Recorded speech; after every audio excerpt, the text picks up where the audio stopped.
Hey there, Descendants, my fellow Americans, and people in other countries around the world. How are y'all doing today? Hope you're all doing well. Before we get into today's video, if you do enjoy the content that you see, please do consider hitting that subscribe button down below. Thank you so much. Also, if you're in the market for some energy supplements, head on over to w.gg and use code AscendingRift at checkout. I'll have it on screen for you right now. That's capital A, capital R, no space. Yeah, today we're just going to be talking about the new dungeon. Let's go ahead and get right into it. Alrighty, let's go, dude. Okay, so firstly, I just want to say I'm a big fan of this dungeon. I really am. I mean, dude, there's really not a lot I can complain about here, man. Like, I mean, sure, it is kind of just, we go from point A to point Z, and 90% of the time we're just killing mobs of enemies. But this dungeon also freshens things up a little bit. You know what I mean? Like, for the, I forget the exact terminology / classification of the enemies, but I believe it's like, I'm just going to call them the elite enemies or mini bosses. I'll just call them mini bosses. But, I mean, just the fact that the mini bosses will spawn randomly, like, I believe it's the Tyrant Razor Claw, I always forget the name of the larva looking thing. And then you have, of course, the giant pincer dude.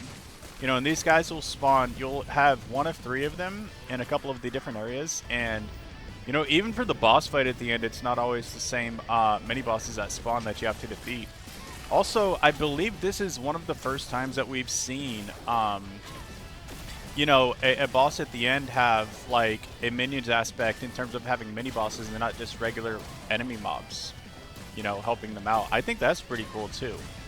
Also, just the sheer fact that like this dungeon, like it has 2 or 3 different variations that you can spawn into. And there's a little bit of objective-based gameplay. Yeah, see right there, the Tyrant Spike Pincer. That guy, Like, I mean, sure, it is kind of the same exact enemies as the ones in Axion Plains, but there are new variations and they at least did give them makeovers. So that's pretty cool. Also, this is a great way to farm up those new coins. Hang on, let me see. What are they called? The Master Tokens. A very good way to farm up the Master Tokens. But yeah, I mean, dude, this dungeon is gorgeous as well. I would say that the underwater sea dungeon, I believe that's the name of it, is a little bit prettier, especially in the boss room. The boss room in that dungeon is so fucking beautiful. But this dungeon is nice to look at too, and there's a lot of, great architecture here and stuff like that. You can tell that the devs did take a little bit of time, putting this dungeon together. And I mean, you can say that for the last few dungeons, besides Forbidden Sanctuary, which kind of reused a lot of the different assets and stuff like that. But I'm not dogging on that on that dungeon for reusing assets. You know what I mean? It's a free-to-play game. I have no issue with them reusing assets whatsoever. But yeah, I mean, this dungeon, it just feels really good to play. Especially with Daya. And I know that Daya was a massive hit among the player base, so I know a lot of other people are probably having at least a little bit of fun with this dungeon right now as well. But yeah, I mean, it's super easy to, just come in here with your Daya, even if she's not, like, super competently built, like, absolutely min-max, and just complete it and farm it up and, get the materials for the new sword and get the Master Tokens to be able to get those guaranteed slot upgrades. Or guaranteed, I guess it would be guaranteed gold upgrades on your ancestor modules. It's all. This dungeon's pretty good. I would say this is definitely one of the better dungeons, especially when it comes to the offerings of the boss battle. I still think Pattern Flores is the best dungeon boss, but this dungeon boss is not bad either. I do like this guy. Especially because of the minions aspect and stuff like that. I think it's super cool that he has the. The mini bosses. What's this guy's name? The Void Discharger. Okay, that's his name, the Void Discharger. I'll have to remember that. But yeah, see, he even had a little makeover too, and they look super cool. And I really like the Razor Claw's makeover. He looks really fucking gnarly and really cool. I really like that. Also, I don't believe I think the last time we had a humanoid dungeon boss was the Void Vessel 2.0 that released in October. So it's been a while since we've had someone, or since we had a boss that was actually just like a straight up humanoid. Because in the last few dungeons, it's been like, monsters and cyborgs and stuff like that. So that's pretty cool as well. Definitely changing up the boss types and stuff like that. Alright. Let's see, how long did that take us? 4 minutes and 22 seconds, and I mean, yeah, you know, this dungeon doesn't take long to complete at all either. Flows very nicely, and yeah, you get about between 8 to 10 copper bioadhesive on average, and that's the material that you need for the swords. And I'm sure there's a jackpot for the material as well, you know, so that's nice too. Alright, let's go ahead and do another one. Maybe 2 more, we'll see.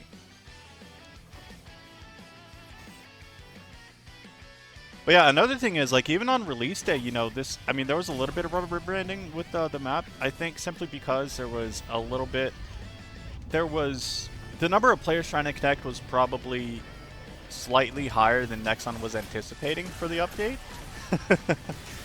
I think the update resonated with more players than everybody thought would, honestly. I mean, I know a lot of other people, you know, they weren't very wowed by the update, and, you know, that's definitely understandable, you know what I mean? Like, this is kind of more of the same, except it's a little bit different. But at the same time, you know, I think we should be appreciative of the fact that it's not just the exact same dungeon over and over again every single time you play it. You know, even if it is only, like, 2 different variations or whatever the case might be. I know it's either 2 or 3. I've only played the dungeon myself about, I want to say, less than 30 times, so... But most of the time I do, unfortunately, get one variation of it more than the others. But, I mean, you know, that's just the luck of the draw, you know what I mean? But I think it's really cool that they are doing stuff that is more similar to how Sigma Sector is structured and stuff like that, especially in the formats of dungeons. Because, like, for me, I'm not a big fan of dungeons. I'm definitely more of a Sigma Sector kind of guy / Axion Plains kind of guy. But... I mean, when the dungeons are pretty and you have a couple of different variations to go with it, it definitely helps things out. So, even though the underwater sea dungeon is the exact same dungeon every time you run it, it is very, very pretty to look at. And that's something I can appreciate greatly about it. But also, I really like this little segment as well, where you get on your bike and you're kind of outside and the sun is shining down on you. I like this quite a bit too. I know there's definitely, you know, especially the invasion dungeons and stuff like that, you got like outside sections, but for this one it just feels fresh, you know, it feels different. It feels brand new in a way, if that makes sense. And this is probably one of my favorite rooms for this dungeon. I mean, I love the lighting in here. It's kind of like, it's like a whitish blue tint. I think it's quite beautiful. And it's definitely very easy to see all the enemies and stuff like that in this specific room. For some of the other rooms, it can be a bit, you know, a bit, okay, it's like I can't see every single enemy. They kind of clump together and blend in with the background and something like that, you know. But then again, with Dia, you don't really need to see every enemy to be able to destroy them. You just use your one and plow right through them. But yeah, I mean, I'm a big fan of this dungeon. I think that's pretty obvious. As for my rating for it, I would probably give it an 8 out of 10, maybe even a 9 or a 10. Maybe not a 10, simply because, you know, I don't think that anything in this game probably is a full-on 10 out of 10. But I think an 8 or 9 would definitely be fair. I think it's a quite well put together dungeon.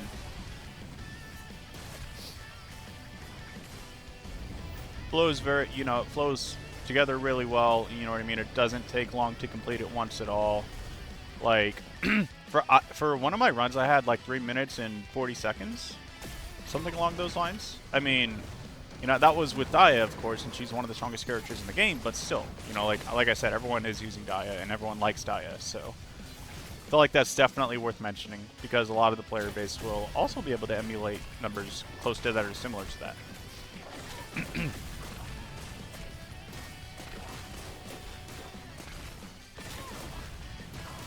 There we go. Also, as for this part right here, you know, if you just run around a little bit, the red rectangular prisms will stop tracking you and you'll be able to avoid them just fine. If anyone hasn't picked up on that just yet. Yeah, see, look right there, 3 minutes and 54 seconds. All right, let's do one more, then let's get out of here.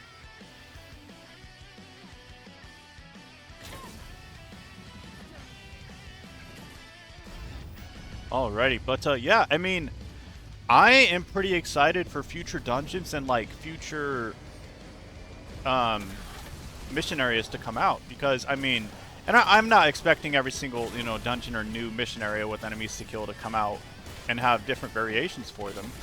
But if we're gonna see this at least every once in a while, then that definitely is going to break up the monotony and the mundane nature of the gameplay that a lot of the player base seems to feel when they play this game, or however long they might play the game. Because I have seen that sentiment echoed ever since I became a content creator, at least every once in a while. And as for me personally, and Alyssa can attest to this, like, neither of us really ever get bored of the game. I myself can get burnt out on the game, but as for being bored with the game itself, I really don't ever get actually bored. I just get burnt out and I have to take a break for, and usually it's like a day at the most, But even when I take my breaks, I usually do try to do my dailies unless I'm just busy with other stuff like I was yesterday. I had to spend some time with my brother and brother from another mother, and I needed it. I needed to get out of the house and spend some time with him and just fucking have some drinks. Just live my life a little bit. So, but yeah, I think that, and I said this is one of the first videos I made, but I think that so far 2026 is definitely better for TFD than 2025 was as a whole, honestly. Besides Sigma Sector, because Sigma Sector released in February or March of last year. So, but I feel like Sigma Sector is kind of a special thing, That's probably something that we won't see Emulator to surpass for quite a while, and that's okay. But I think overall, at least so far, 2026 is at least slightly better than 2025 was for this game. Especially with the updates and stuff like that. I know that some people actually did experience issues with this one, but I also know that a lot less people experienced issues with this one versus like when Axion Planes launched and stuff like that. If you compare this to Breakthrough, I believe was that episode, the title of that episode. It's night and day. Like the devs are slowly honing their skills, incrementally with each and every update, and it definitely shows. And like I said, people did experience crashes and stuff like that, but I think that's just that's more so Unreal Engine 5's fault and less on Magnum Studios / Nexon, you know what I mean? It's just the way that our systems might be interacting with Unreal Engine 5 and stuff like that. There's stuff that goes on behind the scenes with the coding and all that stuff that we're not able to see, unfortunately, so we can only really speculate on it. But I don't think it was because the update wasn't quite ready. Though I would have preferred if they did wait like an hour or two longer did a little bit more testing before releasing it, because maybe we could have avoided as much crashing as we had in the community when this dungeon released. But with all that being said, though, for me personally, like I said, I only experienced very minor rubber banding, and I played the dungeon about between 5 to 10 different times when it released on release day. So I didn't really have that many issues with it. So I was actually pleasantly surprised to be experiencing that, of course.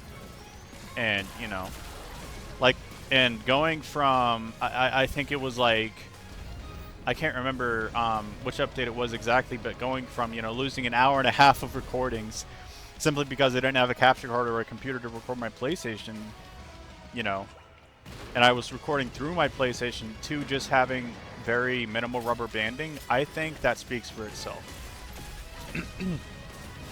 And like I said, I know people did experience crashes with this update and stuff like that, and I'm not downplaying that by any means, but I'm just speaking on my own experience here.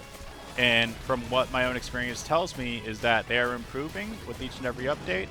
Even if their updates aren't 100% ready when they release them, I feel like overall they are more ready than they were last year. And even, like late last year. Like, I compare every single update that released this year. And sure, there was, I forget which dungeon it was, but one of the newest dungeons that came out, they did have a lot of rubber banding, right?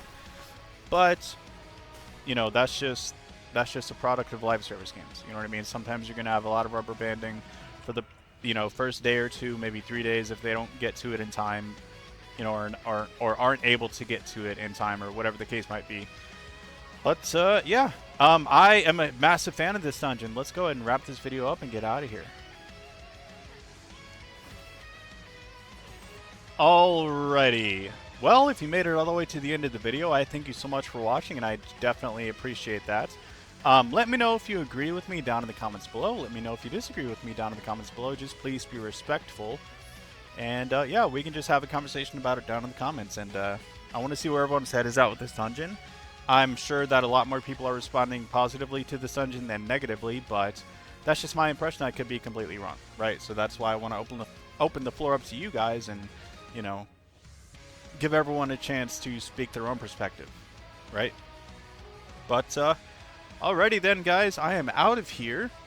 Thank you so much for watching, and I will see you in the next one.